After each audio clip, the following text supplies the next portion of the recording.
Simply allow your experience to be as it is,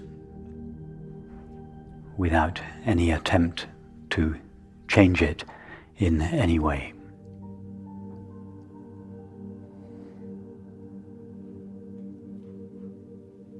Notice that whatever we are experiencing,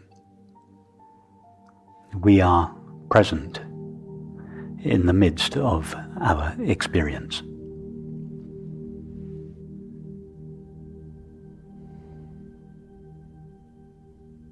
If I am lonely, I am present there.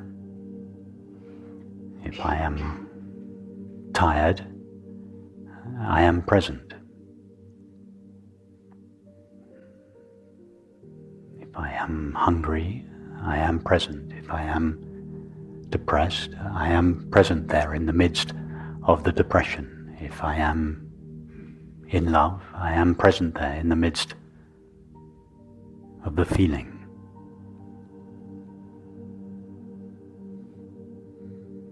Whatever I am experiencing, I am present there in the midst of the experience.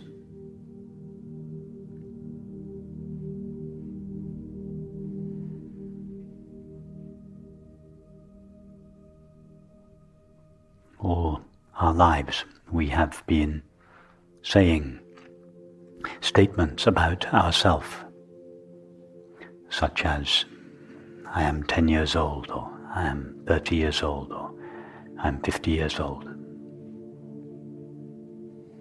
I am married, or I am single, I am a mother or a father.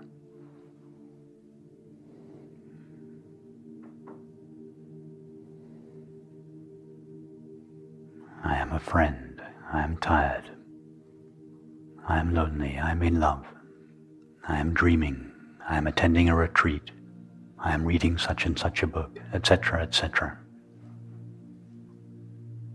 In all these statements we refer to ourself, our basic self or our basic being that we refer to when we say, I am. And in all these statements our basic self or being is qualified by various feelings, activities, relationships, states, etc. All the feelings, the activities, the relationships, the states continuously change.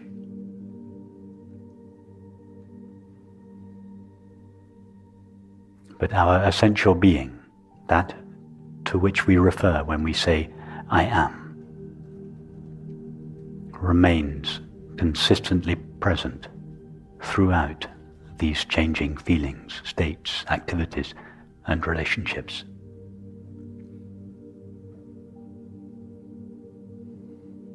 In other words, throughout our life, our essential being becomes mixed with, and as a result apparently qualified by,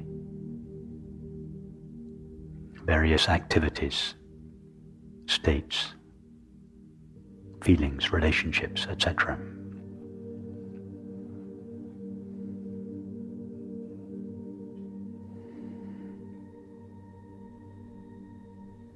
And in almost all cases we give our attention exclusively to the feelings, the activities, the states, the relationships, which color or qualify ourself, but we neglect or overlook or forget ourself. So for instance, when we say, I am tired, we give our attention to the feeling of tiredness, and the being that I essentially am goes, as it were, into the background. We overlook it. If I am depressed or in love,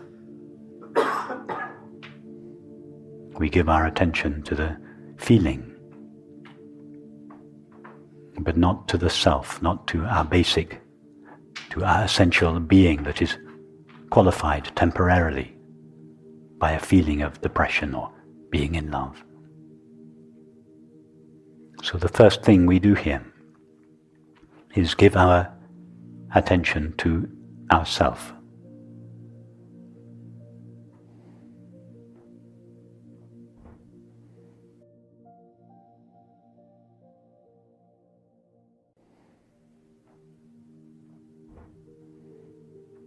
Which means we give our attention to that which we say, to that to which we refer when we say simply, I am. Before what I am has been qualified or conditioned by experience.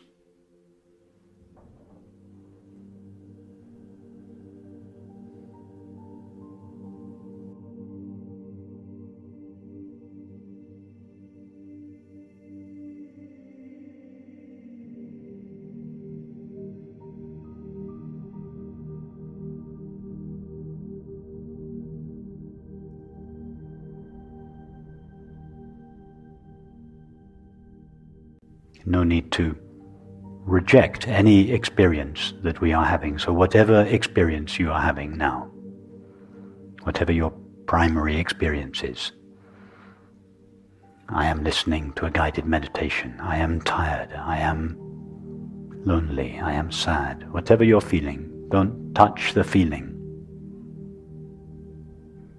but emphasize the I am aspect of your experience.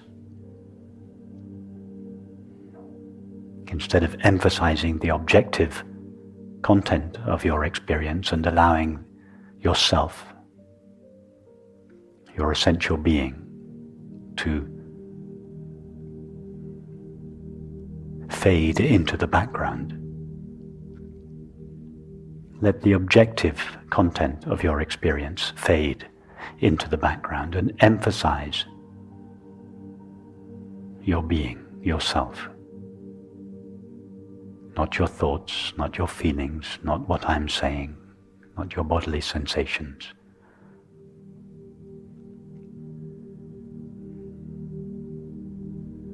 Just become aware of what you refer to when you say simply, I am.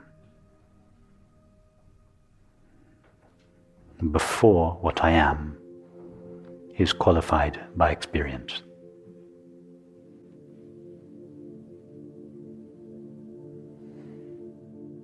Don't try to find or know what I am as an objective experience. What I am is too close to myself, too close to itself, to be able to be known or found as an objective experience, just as the eyes are too close to themselves to be able to see themselves. The eyes can only see something that is at a distance from them.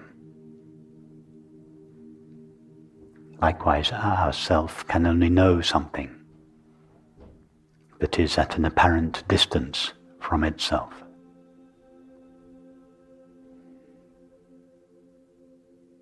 We cannot separate ourselves from ourselves in order to know ourselves as an object of experience.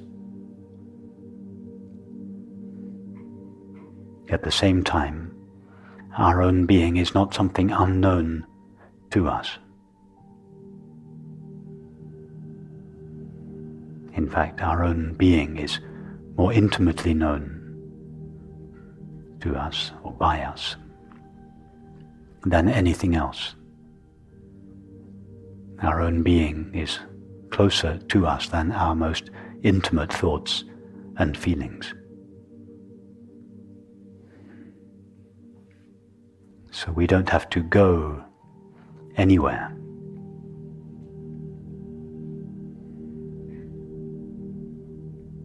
or do anything in order to be aware of ourself.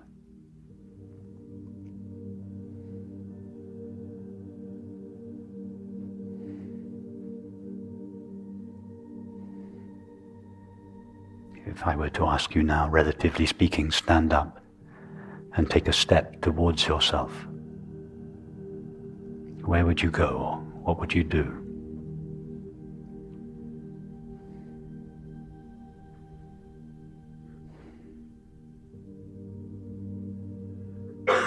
It's the same thing here. Where do you have to go, or what do you have to do to know yourself, to be aware of your own being?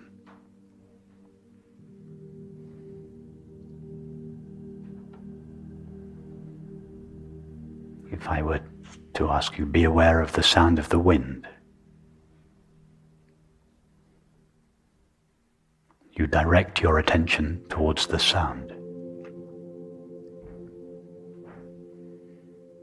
If I were to ask you, be aware of the sensation at the soles of your feet, you direct your attention towards the sensation. If I were to ask you, be aware of these flowers, you direct your attention towards the flowers. But if I were to suggest, be aware of yourself,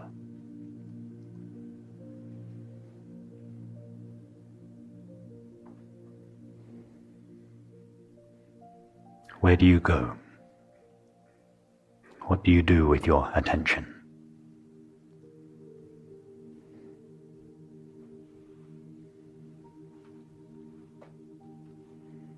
Remember the word attention from the two Latin words a and tendere. A meaning to or towards, and tendere meaning to stretch.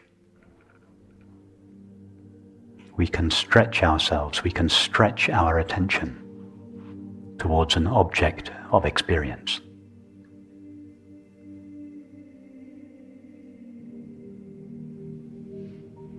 But there is no distance from ourself to ourself. No distance to be traveled. No pathway from ourself to ourself. And therefore no room for the stretching or directing of attention.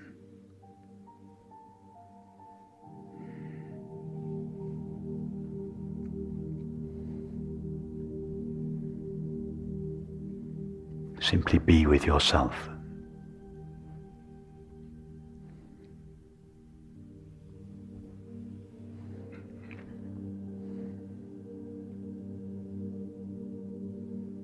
Most people live in their thoughts, feelings, activities, and relationships. And in doing so, overlook or ignore themselves. Live in yourself, be established in yourself.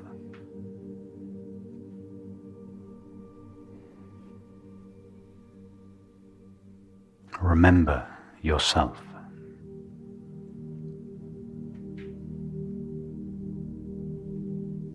Be aware of yourself, that is, be aware of your being.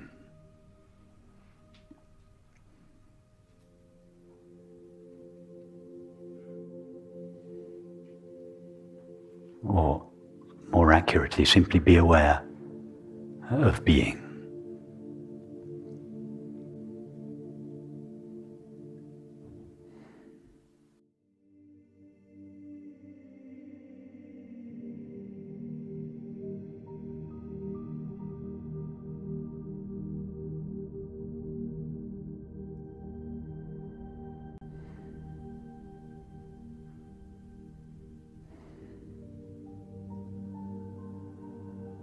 When I say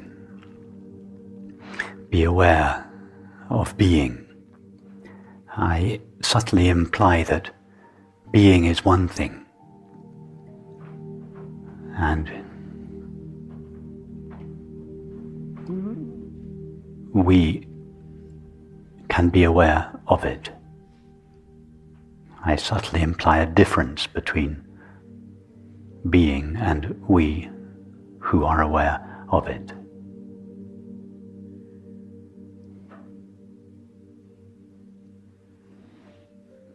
I do not mean to imply this. When we say, I am aware that I am, or I know that I am, we do not refer to two different I's. The I that knows that I am is not different from the I that I am.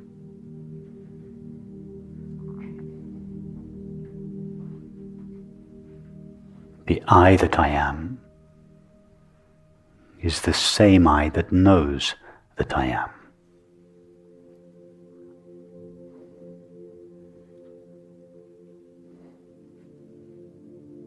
In other words, our own being knows itself. That is, our being is self-aware or self-knowing.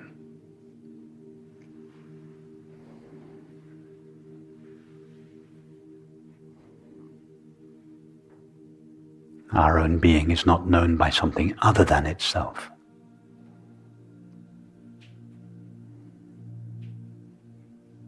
In other words, our own being is aware being.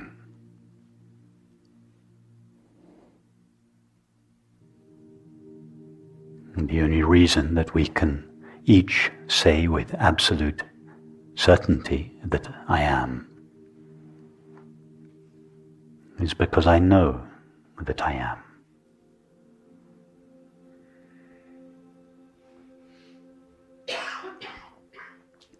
This knowing of our own being is the most intimate, the most obvious, the most familiar, the most well-known experience there is. But most people are so fascinated by the content of experience that they overlook their own being. They ignore their own being. Our own being is not something unfamiliar to us. It is simply buried, as it were, underneath or behind layers of experience.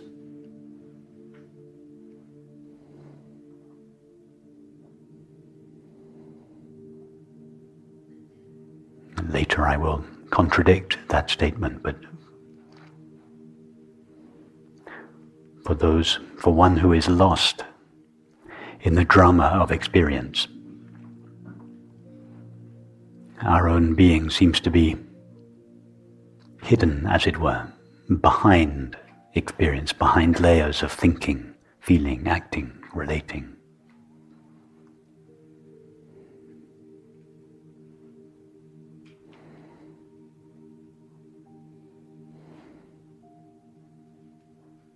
Our own being is not unfamiliar to us. It is more familiar to us. It is more familiar to itself than any other experience, but it is, in most cases, so thoroughly mixed with experience as to seem to be buried or obscured by it.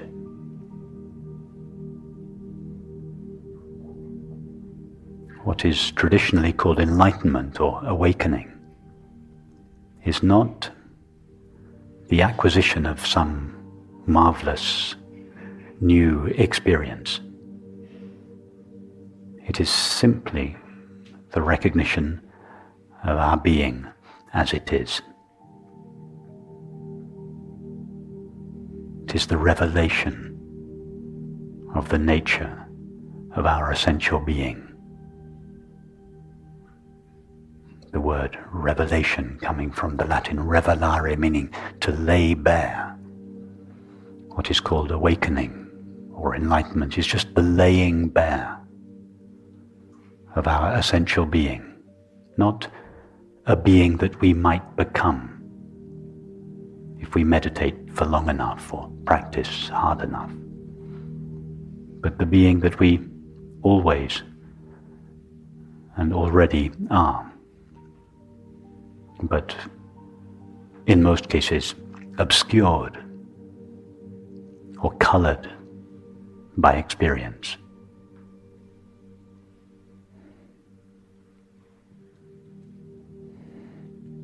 So what is referred to traditionally as enlightenment or awakening is not an extraordinary or an exotic experience. It is not an experience at all. It is simply the recognition of the nature of our being that lies at the heart of all experience, irrespective of its content.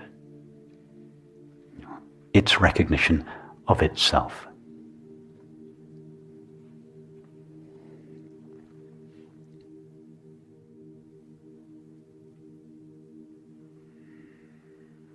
Ask yourself the question, what is the nature of myself before myself is qualified or conditioned by experience?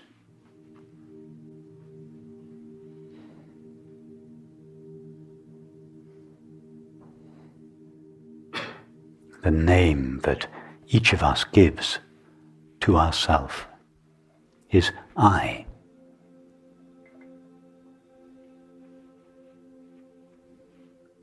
What is it that we refer to when we say I?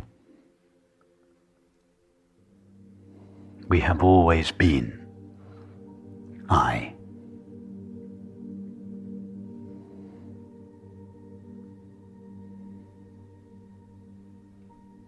We say, I had a dream last night, I slept well last night. So I must remain present through all three states of waking, dreaming, and deep sleep.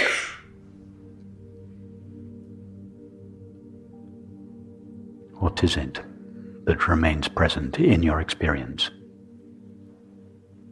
through the three states of waking, dreaming, and deep sleep?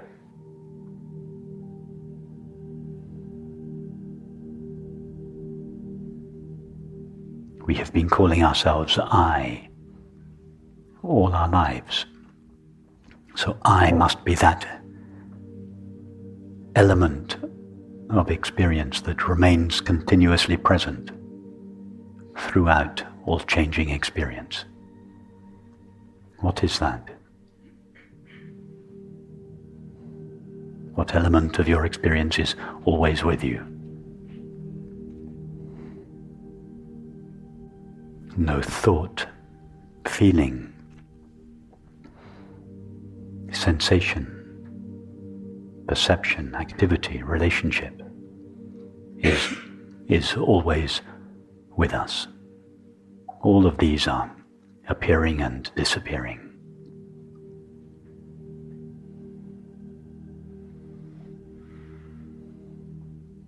But I remain consistently present throughout all changing experience. What is this I that I essentially am?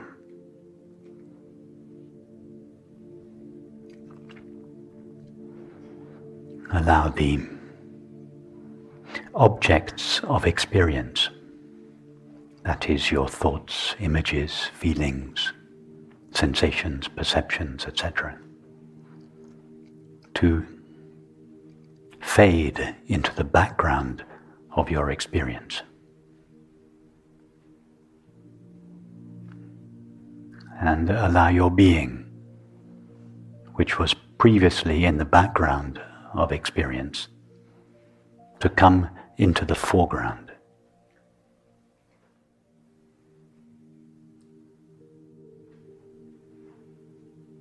Simply rest in being as being.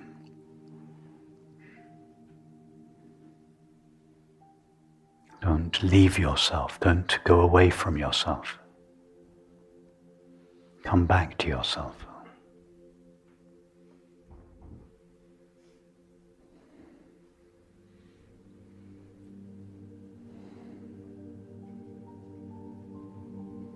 Instead of living in thoughts, feelings, activities and relationships, live in yourself, with yourself, as yourself.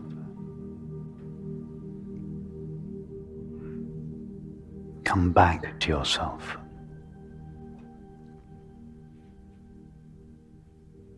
The Sufi mystic Lala said, "I travelled so far in search of God, but when I finally stopped and turned around, there He was within me." Consider the possibility that what is traditionally referred to as God, that is infinite, self-aware being,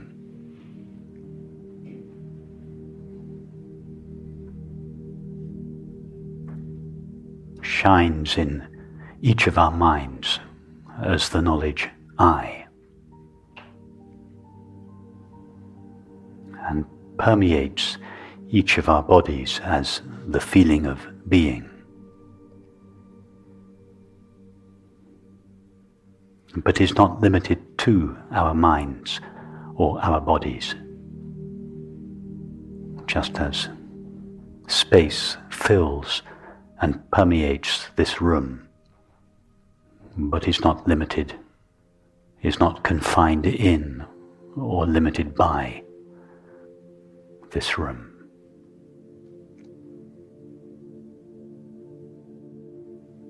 Just as, relatively speaking, there is a single, unlimited and indivisible space in the universe that permeates all buildings, but is not divided by them or limited to them. Consider the possibility that there is, in reality, a single, infinite and indivisible being,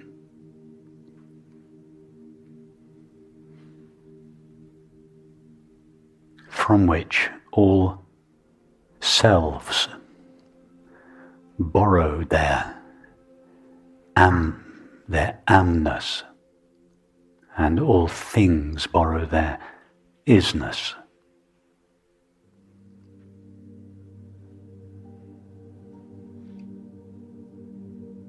Consider the possibility that when you look out across the fields here and you feel the beauty of the landscape, that what you are really feeling is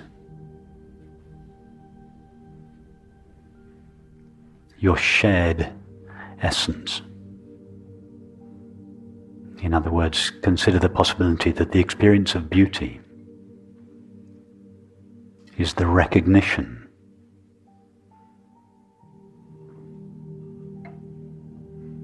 that we share our being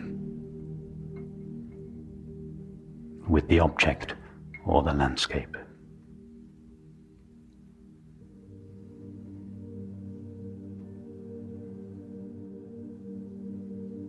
In other words, consider the possibility that the experience of beauty is an intervention of reality into our normal dualistic way of perceiving the world. that it is what Cézanne calls a taste of nature's eternity.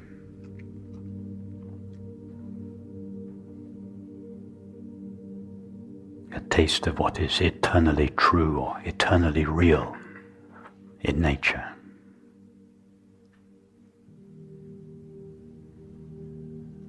And consider the possibility that when we meet each other this week in love and in friendship,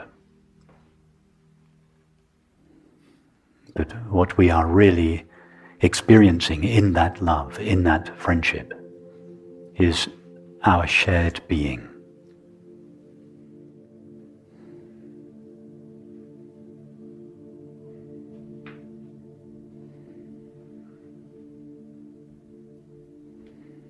Be open to the possibility that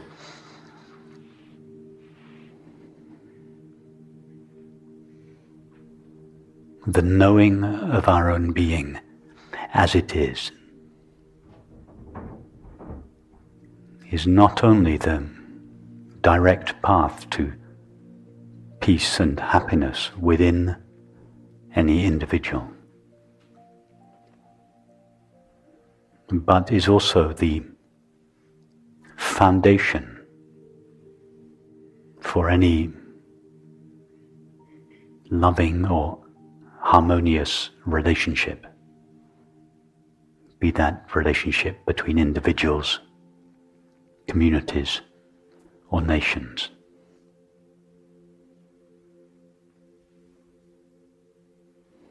And must also be this knowing of our own being must also be the foundation of our relationship with the earth.